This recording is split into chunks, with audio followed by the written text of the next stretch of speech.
I am the main welcome to my YouTube channel. ମୋ ଚ୍ୟାନେଲରେ SSB syllabus wise ଆଲୋଚନା କରାଯାଉଥିଲା। କୋଟି ବ୍ରହ୍ମାଣ୍ଡ ସୁନ୍ଦରୀ ଲାବଣ୍ୟବତୀ ବିଦଗ୍ଧ ଚିନ୍ତାମଣି ଆଲୋଚନା କରିସାରିଛି। ଏବେ ଆଲୋଚନା କରିବ କାନ୍ତ କୋଇଲି। କାନ୍ତମାନେ ସ୍ୱାମୀ ସ୍ୱାମୀଙ୍କ ଉଦ୍ଦେଶ୍ୟରେ କୋଇଲି ନିକଟରେ ଜଣାଣ କରିଛନ୍ତି କିଏ ନା ବଳରାମ ଦାସ। ବଳରାମ ଦାସ ଆମର ଯେଉଁ ସୀତା ହେଲା ସୀତା ଅଶୋକ ବାଟିକାରେ ଥାଇକି କୋଇଲି ନିକଟରେ ନିଜର କରୁଣ କଥା ବର୍ଣ୍ଣନା କରିଛନ୍ତି। କୋଇଲି କାନ୍ତ ମୋର ବୋଲେ ମୃଗ ମାରି କପଟେ ରାବଣ ମୋତେ ନେଉଅଛି ଧରିଲ କହିଲି। ସେ ଘଟଣାଟା କେତେବେଳେ ହେଉଛି ନା ଏଇଟା ବନବାସରେ ଯେତେବେଳେ ଅଛନ୍ତି ହେଲା ପଞ୍ଚବଟରେ ସେ ସମୟରେ କାନ୍ତ ମୋର ଗଲେ ମୃଗ ମାରି କପଟ କରିକି ମୋତେ ରାବଣ ଧରିକି ନେଇଯାଉଛି। କହିଲି ଖଳ ବୋଲି ଜାଣି ନ ପାରିଲି ଖଳ ଯେ କନକ ମୃଗ ଦେଖି ଲୋଭ କଲି। ଖଳ ବୋଲି ମୁଁ ଜାଣିପାରିଲି ନାହିଁ ଏ ରାବଣ ଖଳ ବଡ଼ ଖଳ ଯେ କନକ ମୃଗ ସେ ଦୁଷ୍ଟ କନକ ମୃଗ ଦେଖିକି ମୁଁ ଲୋଭ କଲି। ଗୁରୁ ଶ୍ରଦ୍ଧା ବଢ଼ିଲା ମୋହର ଗେଲେ ମୁଁ କହିଲି ରାମ ଏ କୁରଙ୍ଗୀ ମାରିଲେ। ଗୁରୁ କଥା ବହୁତ ଶ୍ରଦ୍ଧା ବଢ଼ିଲା ବେଳେ ମୁଁ ତାକୁ କହିଲି ଏ କୁରଙ୍ଗ ମୃଗକୁ ମାରିକି ଆଣ ବୋଲି ରାମକୁ କହିଲାରୁ ସେ ବଣକୁ ପଳେଇଲେ। କୃଷ୍ଣ ତ ସେ ତାର ସୁଯୋଗ ନେଇ ରାବଣ ତାକୁ ଅପହରଣ କରିଛି ହେଲା। ଘଟଣା ଯାହା କରିଛି ବିଧାତା ଘର ବନେ ମୃଗ ମାରି ଗଲେ ମୁକ୍ରତା। ବିଧାତାଙ୍କର ଘଟଣା ଯାହା କହିଛନ୍ତି ମୃଗ ମାରି ଯେତେବେଳେ ପଳେଇଛନ୍ତି ହେଲା କରୁଥା ହେଉଛନ୍ତି ରାମ। କହିଲି ଲକ୍ଷ୍ମଣକୁ ଯୋଗାଇ ଦୁଆର ନାରାଚରେ ମୃଗ ବିନ୍ଧି ଗଲେ ରଘୁବୀର। ଲକ୍ଷ୍ମଣଙ୍କୁ ଯୋଗାଇ ଦେଇକି ଦ୍ୱାରା ନାରାଚରେ ବା ନାରାଚ ହେଉଛି ଧନୁ ଧରି ମୃଗ ବିନ୍ଧିକୁ ବାହାରିଗଲେ ରଘୁବୀର ହେଲା। କହିଲି ଚାପ ଧାରି ଗଲେ ରଘୁନାଥ। ଚାପ ଧାରି ହେଉଛି ଚାପ ହେଲା ଧନୁ ହେଲା। ଚାପ ଧରି ରଘୁନାଥ ଗଲେ ରଘୁନାଥ ଚାପେ ସରସନ୍ଧ ମୃଗ ପ୍ରାଣ କଲେ ତ ଚାପେ ଧନୁ ତୀର ମାରି କ'ଣ ସରସନ୍ଧାନ କରି ମୃଗର ପ୍ରାଣକୁ ହରିଲେ। ତେଣୁକରି ସେ ତୀର କ'ଣ ହେଲା ନା ଛାଡ଼ିବାର ବେଳେ ମୃଗ ପ୍ରାଣ ଯେତେବେଳେ ମୃଗର ପ୍ରାଣ ଛାଡ଼ୁଛି ସେ ସମୟରେ ଛଦ୍ମରେ ମୋତେ ରଖ ଲକ୍ଷ୍ମଣ ବୋଲି ଚିତ୍କାର କରିଛି ହେଲା। ଜାଣି ନ ପାରିଲି ଛନ୍ଦ ମୁହିଁ ମୁଁ ସେ ଛନ୍ଦକୁ ଜାଣିପାରିଲି ନାହିଁ କହିଲି ଯାହା ବୋଲି ଲକ୍ଷ୍ମଣକୁ ଦେଲି ପଠାଇ। ଝଟତିରେ ଯାଆନ୍ତେ ଲକ୍ଷ୍ମଣ ଝଟତିରେ ଶୀଘ୍ର ଯାଆନ୍ତେ ଲକ୍ଷ୍ମଣ ଝାଡ଼ର ଭିତରେ ଲୁଚି ଝାଡ଼ ହେଉଛି ଝଙ୍କାଳିଆ ଗଛ ଉଖାଡ଼ାରେ ହେଲା। ନିର୍ମଳ ତପସ୍ୱୀ ରୂପ ଧରି ନିର୍ଭରେ ବସିଲା ଆସି ଦୁଆର ଆବରି। ନିର୍ମଳ ତପସ୍ୱୀ ରୂପ ଧରିକି ଦୁଆରକୁ ଆବରିକି ବସିଲା। ଝାଡ଼ର ଭିତରେ ଲୁଚିଥିଲାଟି ରାବଣ ଟେକିଣ କୋହଇ ମାୟା ଜ୍ୟୋତି ଟେକି ମୋତେ ଫଳ ଭିକ୍ଷା ଦିଅ ମହାସତୀ। ଟେକିଣ ହେଉଛି ମହାଜ୍ୟୋତି ଜ୍ୟୋତି ହେଉଛି ବ୍ରାହ୍ମଣ ରାବଣ ଛଦ୍ମ ବେଶ ଧରିଛି ତ ସେ କହୁଛି ଟେକି ମୋତେ ଫଳ ଭିକ୍ଷା ଦିଅ ବୋଲି ସେ ମାଗିଛି। ଠିକ କଥା ଜାଣି ନ ପାରିଲି ଠକ ଜ୍ୟୋତି କରେ ପୁଣି ଫଳ ଭିକ୍ଷା ଦେଲି। ମୁଁ ସେ କଥା ଜାଣିପାରିଲି ନାହିଁ ସେ ଭିକ୍ଷା ମାଗିକି ଫଳ ଭିକ୍ଷା ଦିଅ ବୋଲି କହିଛି। ତାପରେ ସେ ଟେକିଣ କଥା କହିଛି ହେଲା ଯେ ଏଇଠିକୁ ଆସ ଆଦେଶ ଦେଇଛି ନହେଲେ ମୁଁ ସେ କଥା। ତାପରେ ସେ ଯାଇକି କ'ଣ କରିଛି ନା ଫଳ ଭିକ୍ଷା ଦେଇଛି ହେଲା।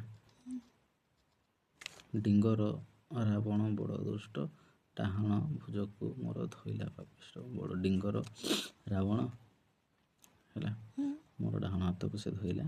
ପାପିଷ୍ଟ ହେଉଛି ପାପାତ୍ମା। ଢଳି ନ ଚାହିଁଲା ଆକାଶକୁ ଢାଳେ ରଥ ଶୂନ୍ୟ ଆସି ମିଳିଲା ତାହାକୁ। ଯେତେବେଳେ ଢଳିକି ଚାହିଁ ଦେଇଛି ଆକାଶମଣ୍ଡଳକୁ ସେତେବେଳେ ଶୂନ୍ୟ ପଥରୁ ପୁଷ୍ପ କରି ମାନ ଚାଲି ଆସିଛି ହେଲା। ଆଣି ମୋତେ ରଥରେ ବସାଇ ଆକାଶ ମାର୍ଗରେ ରଥ ନେଲା ତହୁଁ ବାହି। ତୋରି ତେତା ରାଜ୍ୟରେ ମିଳିଲା ତହୁଁ ଅଶୋକ ବନରେ ମୋତେ ରଖାଇଲା ହେଲା। ଥାନ୍ତି ଯୋଗୀ ସହସ୍ର ଅସୁରୀ ସ୍ଥାନ ଟିକିଏ ନଥାଇ ବସିଥାନ୍ତି ଘେରି। ଦିବା ରାତି ଦୁଇ ମୋର ଏକା ଦିନ ନ ସରୋଇ ନିରନ୍ତରେ କରି ଦକା। ଦିନ ରାତି ମୋର ଏକା ମନେ ପଡ଼ୁଛି ସବୁବେଳେ ମୁଁ କଷ୍ଟ ପାଉଛି ହେଲା। ଧାତା ମୋତେ ଏତେ କଷ୍ଟ ଦେଲେ ଏଇ ବିଧାତା ମୋତେ ବହୁତ କଷ୍ଟ ଦେଲେ ଧରାଇ ଅସୁର ଘରେ ବନ୍ଦୀ କରାଇଲେ। ଅସୁର ହେଉଛି ରାବଣ। ରାବଣ ହାତରେ ମୋତେ ଧରେଇକିରି ଅସୁର ଘରେ ବନ୍ଦୀ କରାଇଲେ। ନାଚାର ଘେରିଣ ରଘୁନାଥ ନିମିଷରେ ମୃଗ ମାରି ଆସିବେନି ଭ୍ରାତ।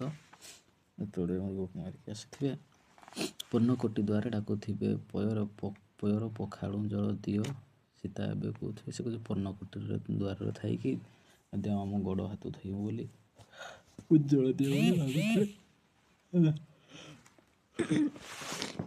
ଫୁଟି ଡାକୁଥିବେ ବେନି ଭାଇ, ଫୁଟିଛୁ ତୃଷାରେ ଜଳ ଦିଅ ବହି ଦେଇ କହୁଥିବେ।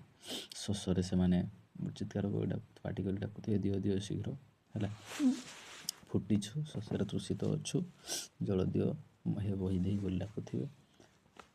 ଭଲ ଯେବେ ନ ଶୁଣିବେ ମୋର ବୋଲିବେ କି ଘେନିଗଲା ସୀତାଙ୍କ ମୋର ଯୋଉ ସେମାନେ ଡାକିବେ, ତାପରେ ମୁଁ ଯେତେବେଳେ କହିବି ପ୍ରତି ଉତ୍ତର ନାହିଁ ପାଇବି, ସେତେବେଳେ କ'ଣ ହେବ ନା ବୋଲିବେ କିଏ ଆମର ସୀତାକୁ ନେଇକି ପଳେଇଲା। ଭାଇ ବେନି ବନେ ବୁଲୁଥିବେ, ଦୁଇ ଭାଇ ବଣରେ ବୁଲୁଥିବେ ହେଲା। ଭଲ ଲୋକ ଦେଖିଲେ ବାରତା ପଚାରିବେ ହେଲା। ଭଲ ଲୋକ ହେଉଛି ଏଠି କିଏ ନା ଜଟାୟୁ ହେଲା। ମଡ଼ିଆ ଦୁଆରେ ବେନି ଭାଇ ମୋତେ ଡାକୁଥିବେ କାନ୍ତ ମୃଗ ଭାରତ। ମଡ଼ିଆ ଦୁଆରେ ଥାଇକି, ମଡ଼ିଆ ଦୁଆରେ ଅର୍ଥାତ୍ ଯେଉଁ ଦୁଆର ବନ୍ଧରେ ରହିକି ଡାକୁଥିବେ ମୃଗ ଭାରତ ହେଇକି। ଜୀବ ଯିବା ପ୍ରାୟ ହେଉଥିବେ ମାସକୁ ଯେ ଲକ୍ଷେ ଯୁଗ ପ୍ରାୟ ମଣୁଥିବେ। ଜୀବ ପ୍ରାଣ ଛାଡ଼ିଯିବା ଭଳିଆ ହେଉଥିବ, ଡହଳ ବିକଳ ହେଉଥିବେ, ଗୋଟେ ମାସକୁ ସେମାନେ ବିକଳ ଲକ୍ଷେ ଯୁଗ ପରି ମନେ କରୁଥିବେ। ବୁଲୁଥିବେ ମୋର ନାମ ଧରି ରାତ ଦିବା ନୟନରୁ ବହୁଥିବ ବାରି। ମୋର ନାମ ଧରୁଥିବେ, ଦିନ ରାତି ଆଖିରୁ ଲୁହ ଝରୁଥିବ। ଲଙ୍କାରେ ରାବଣ ଆଣିବାର ଲକ୍ଷ୍ମଣ ସହିତେ କାନ୍ତେ ନହେଲେ ଅଚର। ଯେତେବେଳେ ଲକ୍ଷ୍ମଣ ରାବଣ ଯେତେବେଳେ ଆଣିଲା, ସେତେବେଳେ ଜାଣି ନଥିଲେ ସେମାନେ ନଥିଲେ ହେଲା। ବାରତା ପାଇଲେ ପ୍ରାଣନାଥ, ବାରା ନିଧି ବାନ୍ଧିନ ଆସିବେ ବେନି ଭ୍ରାତ। ଯଦି ରାବଣ ଆଣି ଆସିଛି ବୋଲି ପାଇବେ, ବାର୍ତ୍ତାଟା ପାଇବେ, ତାହେଲେ ବାରାନିଧି ହେଉଛି ସମୁଦ୍ରକୁ ବାନ୍ଧିକି ସେମାନେ ଦୁଇ ଭାଇ ଆସିବେ ବୋଲି ସେ କହୁଛନ୍ତି। ଶତ୍ରୁ ରାବଣକୁ ବିନାଶିବେ ଶାଢ଼ୀ ବାନ୍ଧି ବିଭୀଷଣ ରାଜା କରାଇବେ। ଶତ୍ରୁ ରାବଣକୁ ସେମାନେ ବିନାଶ କରିବେ ଏବଂ ଶାଢ଼ୀ ବାନ୍ଧିକି ଏହାକୁ ନା ବିଭୀଷଣକୁ ରାଜା କରିବେ ଲଙ୍କାପୁରୀରେ। ଶ୍ରୀରାମ ଲକ୍ଷ୍ମଣ ବେନି ଭାଇ ଶିଷ୍ଟ ବାଳି ଦୁଷ୍ଟ ନାଶୀ ଉଷାସନ୍ତି ମହି ହେଲା। ଶୁଭେ ହଳେ ଲଙ୍କାରେ ପ୍ରବେଶ, ସଙ୍ଗେ ନେଇ ମୋତେ ଚଲିଯିବେ ନିଜ ଦେଶ। ଶୁଭରେ ସେମାନେ କେଉଁଠି ନା ଲଙ୍କାରେ ପ୍ରବେଶ କରିବେ ଏବଂ ତାପରେ ମୋତେ ନେଇକି ପଳେଇବେ ହେଲା। ଯେବେ ହେବେ ମୋତେ ଘେନି ଅଭିଷେକ ହର ସେ ଖଟିବେ ତାଙ୍କ ପାତ୍ର ମନ୍ତ୍ରୀ ଲୋକ। ମୋତେ ନେଇକି ଅଯୋଧ୍ୟାରେ ସେମାନେ ଅଭିଷେକ ହେବେ ଆଉ ପାତ୍ର ମନ୍ତ୍ରୀ ସମସ୍ତେ ତାଙ୍କ ଅଧୀନରେ ରହିବେ। କହିଲି କ୍ଷମେ ରାମ ଅଯୋଧ୍ୟା ପ୍ରବେଶ, କ୍ଷଣେ ଭଣିଲେ ବଳରାମ ଦାସ। କ୍ଷମେ ନିଜର କ୍ଷମତା ବଳରେ ଶ୍ରୀରାମ ଅଯୋଧ୍ୟାରେ ପ୍ରବେଶ କରିବେ ଏବଂ ସେ କବିତାର ଶେଷ ପର୍ଯ୍ୟନ୍ତ କବି ସେଇଠି